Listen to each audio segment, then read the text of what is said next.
In the gray, restless borough of Queens, young John Gotti learned early that power wasn't given, it was taken. Born into a poor Italian-American family in 1940, Gotti's childhood was marked by fights, small hustles, and dreams too big for his surroundings. By his teenage years, he wasn't just another street kid. He was a natural leader. He joined the Fulton Rockaway Boys, a gang tied to the mob, and by 20, his name was whispered in the back rooms of bars as a man who got things done. Money flowed, respect followed, and soon Gotti's path led straight to the Gambino family, the most powerful mafia organization in America. Part 2, The Rise of a Soldier. In the 1960s, the Mafia was an empire hidden in plain sight. Truck hijackings, illegal gambling, loan sharking, these were the arteries that pumped money into the underworld.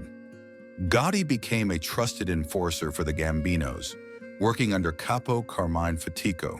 He was ruthless yet charismatic, a rare mix that made people both fear and admire him. In 1973, Gotti's loyalty was tested when he was ordered to kill mobster James McBratney, the man who kidnapped and murdered the nephew of boss Carlo Gambino. The hit went wrong, Gotti was caught, and he spent 3 years in prison.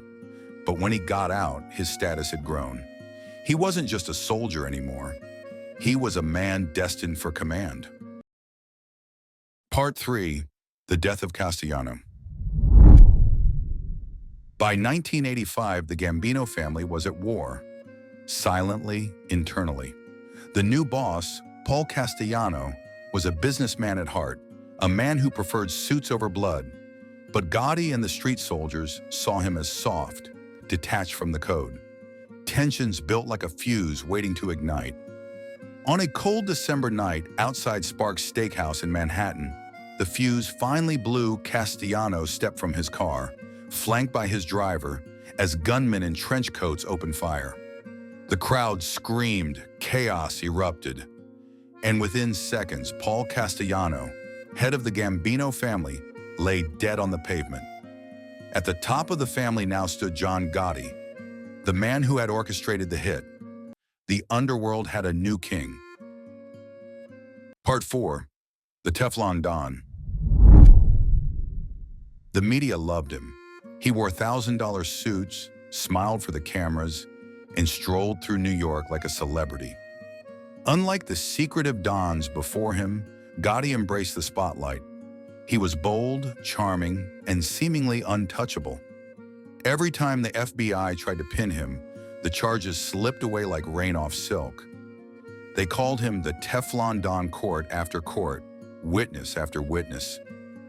Gotti walked free.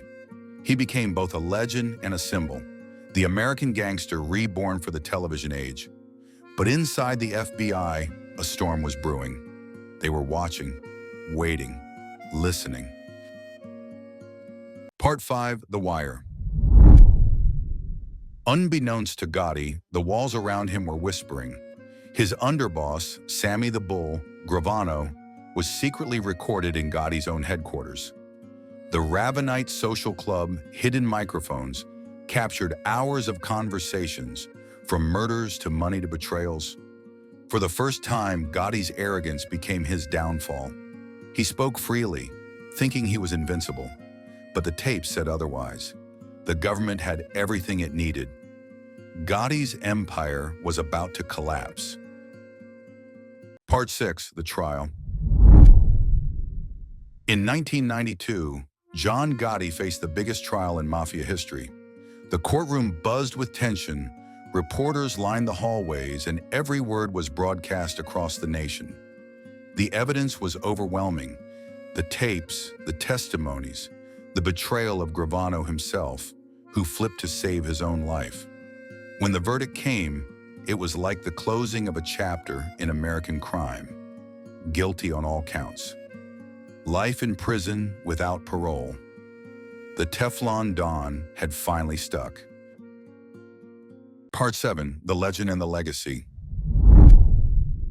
Even behind bars, Gotti remained a figure of fascination. To some, he was a villain, a symbol of greed and violence. To others, he was a folk hero, the man who took on the system and lived like a king. In 2002, John Gotti died of cancer in a federal prison hospital, far from the neon lights of New York. But his legend endures, whispered in bars, written in books, and immortalized in film. He wasn't just a gangster.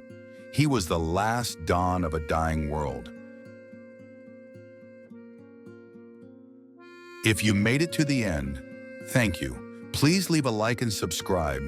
It helps me create more stories like this one, because some secrets are still waiting to be heard.